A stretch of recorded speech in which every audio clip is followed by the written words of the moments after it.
Hello student, आज हम पढ़ेंगे कंडीशनल ऑपरेटर के बारे में। Conditional operator is also known as a ternary operator. In this operator take three operand. Conditional operand three operand लेता है। टर्नरी ऑपरेटर का मतलब ही होता है थ्री ऑपरेंड। इसका सिंबल, कंडीशनल ऑपरेटर को ही टर्नरी ऑपरेटर कहते हैं। इसका सिंबल होता है question mark, common bracket C language में। जनरल फॉर्म कंडीशनल ऑपरेटर का होता है। इसका सिंटेक्स कंडीशन, उसके बाद क्वेश्चन मार्क, उसके बाद एक्सप्रेशन वन, उसके बाद कॉमन, उसके बाद एक्सप्रेशन टू। इफ यदि कंडीशन ट्रू है then expression one is evaluate. If condition false then expression two is evaluate. Conditional operator में बेसिकली यही होता है कि the condition is true then expression one is evaluate. If the condition is false, then expression 2 is evaluate. Conditional ternary operator में the conditional operator is kind of a similar to if-else statement. If-else statement की तरह ही यह होता है conditional operator. As it is does follow the same algorithm as if-else statement, but conditional operator takes less space and help to write than if-else statement in shorter way possible. Conditional operator का हम use करते हैं if else statement जब लिखते हैं। तो हम आगे लेक्चर आने वाले नेक्स्ट वीडियो में इफ़ एल्स स्टेटमेंट के बारे में डीपली स्टडी करेंगे। इसमें हमको मेन फोकस करना है कंडीशनल ऑपरेटर क्या होता है। तो conditional operator if else statement में यूज किया जाता है। कंडीशनल ऑपरेटर का हम देखते हैं ये फ्लो चार्ट कंडीशनल ऑपरेटर का। अगर एक वेरिएबल मैंने बनाया इंट ए नाम का, इंट बी नाम का एक वेरिएबल बनाया, उसमें हमने डिक्लेयर किया expression one, expression two, expression three. इसमें थ्री ऑपरेंड्स होते हैं, इसमें थ्री इनपुट लिए जाते हैं या फिर आउटपुट। अगर एक्सप्रेशन फर्स्ट ट्रू है देन एक्सप्रेशन सेकंड में चली जाएगी। अगर एक्सप्रेशन वन फॉल्स है देन एक्सप्रेशन थर्ड में चली जाएगी। अगर एक्सप्रेशन फर्स्ट ट्रू है तो एक्सप्रेशन टू में चली जाएगी। और एक्सप्रेशन टू रिजल्टेंट वैल्यू दे देगा वेरिएबल को। अगर एक्सप्रेशन वन हमारी ट्रू हुई तो वह एक्सप्रेशन सेकंड में चली जाएगी और एक्सप्रेशन सेकंड हमारा वह रिजल्टेंट वैल्यू दे देगा वेरिएबल को। अगर हमारी एक्सप्रेशन फर्स्ट फॉल्स निकली तो वह चली जाएगी एक्सप्रेशन फर्स्ट, अगर फॉल्स निकली तो वह चली जाएगी एक्सप्रेशन थर्ड में। और एक्सप्रेशन थर्ड रिजल्टेंट वैल्यू जो भी फॉल्स वैल्यू आई रहेगी उसे दे देगा वेरिएबल को।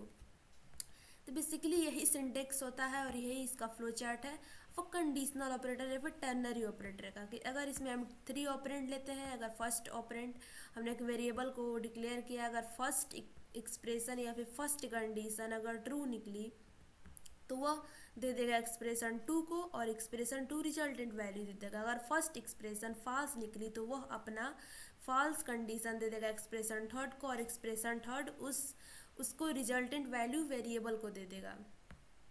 तो बेसिकली यही होता है conditional operator.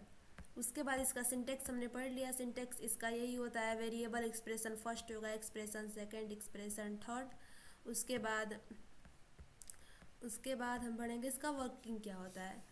Takes three operand to work के लिए जो थ्री ऑपरेंड्स यूज हो, वर्क्स के लिए इन प्रोग्राम वर्क करने के लिए अगर थ्री ऑपरेंड यूज हो उसे हम टर्नरी ऑपरेटर कहते हैं।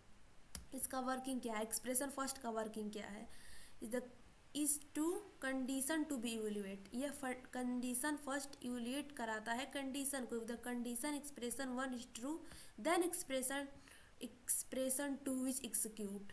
अगर एक्सप्रेशन हमारी फर्स्ट ट्रू निकली तब हमारा एक्सप्रेशन सेकंड एग्जीक्यूट होगा, नहीं तो रिजल्ट वह रिटर्न कर देगा। अदरवाइज वह रिजल्ट रिटर्न कर देगा वेरिएबल को। If the condition first is false, अगर कंडीशन हमारी फर्स्ट फॉल्स निकली तो वह अपना रिजल्टेंट वैल्यू वह अपना रॉन्ग वैल्यू दे देगी एक्सप्रेशन थर्ड को। और एक्सप्रेशन थर्ड जो भी रॉन्ग वैल्यू है, जो भी प्रोग्राम में रिटर्न है वह दे देगा वेरिएबल को और वेरिएबल हमें रन करने पर, कंपाइल करने पर वह वैल्यू दे देगा। फ्लो चार्ट हमने देख लिया। फ्लो चार्ट ऐसे है कि पार्ट विल गेट एग्जीक्यूटेड अगर एक्सप्रेशन 1 है उसमें कुछ भी लिखे हैं, अगर वह ट्रू जाती है तो एक्सप्रेशन सेकंड को दे देगा, अगर वह फॉल्स जाती है एक्सप्रेशन थर्ड को, और एक्सप्रेशन सेकंड और थर्ड जो भी वैल्यू फॉल्स जाएगी ट्रू वो दे देंगे वेरिएबल को। वेरिएबल हमें रन करने पर एक प्रोग्राम लिखते हैं, इसमें से फाइंड करना है लार्जेस्ट नंबर कौन सा है। एक इंट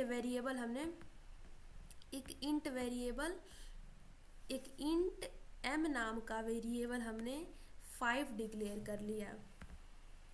यहाँ पे हमने एक हैश इंक्लूड एस्टेटेड हेडर फाइल लिखी इंट मैन, जिसके पास मेन कॉल होता है पूरा फंक्शन का। हमने एक इंटीजर m नाम का वेरिएबल बनाया जिसमें कि हमने 5 वैल्यू दी। एक n नाम का वेरिएबल बनाया जिसमें हमने 4 वैल्यू दी। अगर m ग्रेटर देन है n से, अगर m बड़ा है n से, ऑब्वियसली यहाँ पे m बड़ा है n से, एक्सप्रेशन 1 हो गई, तब प्रिंट ऑफ कर दो कि m is greater than n, that is percentage d is greater than percentage d m and n। नहीं तो प्रिंट ऑफ कर दो, यहाँ पे ऐसे वैल्यू साइन कॉमन का यूज करके प्रिंट ऑफ कर देंगे n is greater than m, that is percentage d is greater than n m। उसके बाद रिटर्न करेंगे 0, तो यहाँ पे आउटपुट आएगा m is greater than n, that is 5 is greater than 4। इस चलिए हम प्रोग्राम को एक्चुअल में रन करके देखते हैं।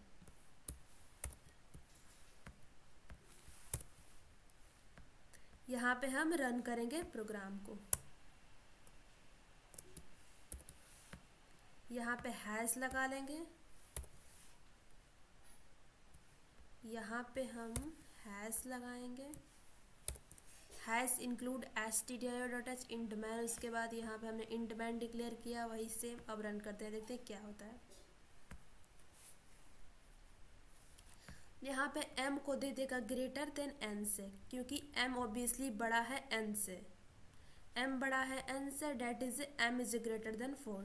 एक हम प्रोग्राम लिखते हैं, write one program of this operator. यहाँ पे इंट मैन हो गया, उसके बाद यहाँ पे करली ब्रेसेस लगाएंगे, कंडीशनल ऑपरेटर का एक लिखते हैं प्रोग्राम। करली ब्रेसेस लगाने के बाद इंट x नाम का वेरिएबल डिक्लेयर करेंगे, x की वैल्यू हम दे देंगे 5। उसके बाद हम यहाँ पर एक इंट y नाम का वेरिएबल डिक्लेयर करेंगे जिसका वैल्यू हम दे देंगे 10, और उसके बाद एक इंट मैक्स वेरिएबल बना देंगे। उसके बाद हम एक इंट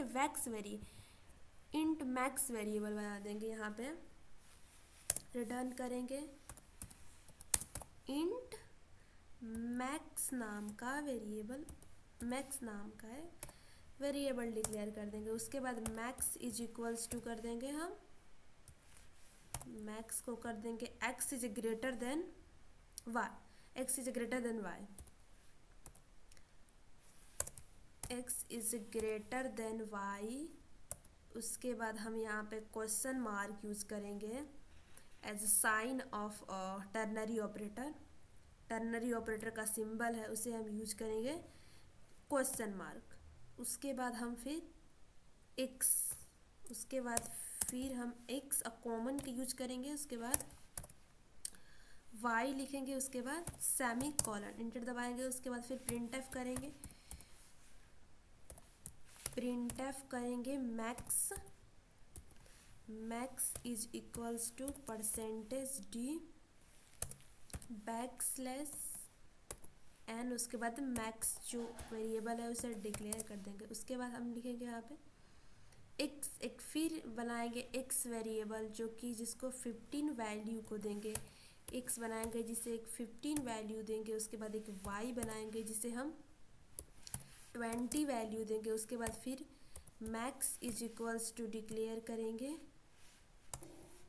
वही same as a print of कर देते हैं, कंट्रोल सी से यहीं पे वही सेम। यहाँ पर हम मैक्स और यहाँ पे प्रिंट एफ लिखेंगे, प्रिंट एफ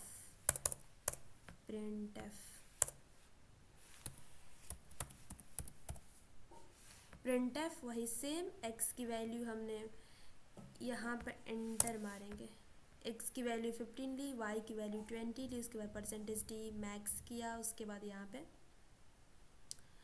यहाँ पे हम रिटर्न कर देंगे 0, रिटर्न 0 वैल्यू सेमीकोलन। तरफ प्रोग्राम को रन करेंगे, प्रोग्राम को रन करने के बाद मैक्स की वैल्यू 10 देगा। In the first case let's see, in the first case x बड़ा है y से, नॉट x बड़ा नहीं है y से, यह कंडीशन ट्रू हो रही है। इसमें मैक्स की वैल्यू, इसमें सबसे मैक्सिमम वैल्यू कौन सी है, x की है या फिर y की है? तो मैक्सिमम वैल्यू x इंटीजर में और एक इंट y इंटीजर में मैक्सिमम वैल्यू y 10 है। इसीलिए इस फर्स्ट केस में मैंने पूछा है कि सबसे मैक्सिमम वैल्यू बताओ एट अ कंडीशन देकर। फर्स्ट केस में इसने मैक्सिमम वैल्यू दी है 10। In the second case x की वैल्यू मैंने 15 ली है, y की वैल्यू 20 ली है, तो इसमें प्रिंटफ किया है मैक्स, परसेंटेज डी मैक्स को डिक्लेयर किया है और हमने पूछा है इसमें मैक्सिमम वैल्यू कौन सी है। इसमें भी इसने मैक्सिमम वैल्यू 10 ही दी है। अगर यहाँ पर हम लिखते हैं 10, देखते अब क्या देता है, कंट्रोल एस से सेव करें, इसमें भी हमें 10 ही वैल्यू देगा क्योंकि मैक्सिमम इसने फर्स्ट केस को फुलफिल कर रहा है। आई होप आपको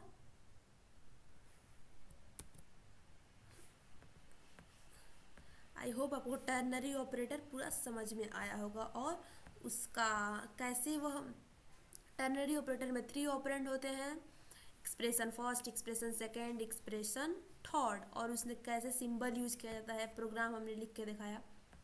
आई होप आपको पूरा क्लियर होगा। ये इफ़ एल्स स्टेटमेंट में कंडीशन लाकर समझ जाती है। जब हम इफ़ एल्स स्टेटमेंट पढ़ेंगे उसमें देखेंगे कंडीशनल ऑपरेटर या फिर टर्नरी ऑपरेटर को यूज़ करके। आई होप आपको पूरा कंडीशनल ऑपरेटर समझ आया होगा। Thank you so much for